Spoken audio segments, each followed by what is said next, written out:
What you say to those folks who are on the fence, who are leaning Republican, who are small business owners like I was, say to them, look, do you really think that in this time of historic crisis, the right answer is for our government to do nothing and sit it out?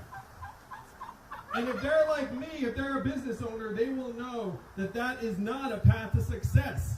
That if you're a business owner and your business is having a problem, the last thing you do is nothing. If you do that, then your business fails, your business falters. That is where the United States of America is right now.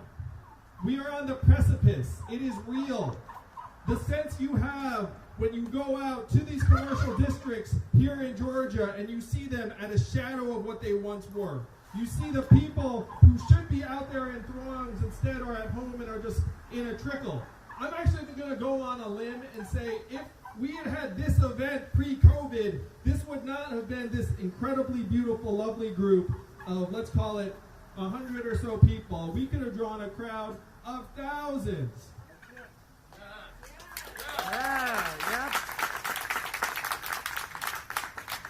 But the path from where we are now to the country that we need to be goes right here through you all, through this vote on January 5th, and through electing this man and Jon Ossoff to the U.S. Senate.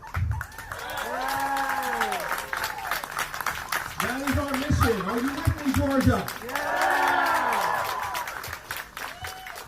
Now, I close these kinds of talks to our community with a conversation I had with my father when I was 12. Again, not about politics. My father was an engineer. He was a lab geek.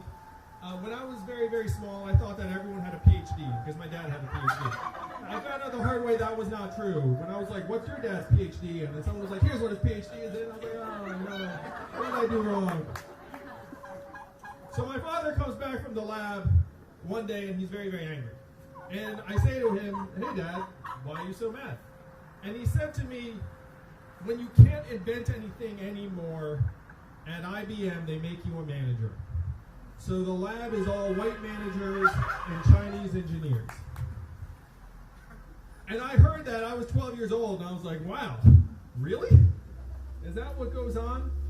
And that was one of the messages I got when I was growing up, that in America, we are allowed to be this successful if you're Asian American, but we are not allowed to be this successful. I know you've gotten that message too.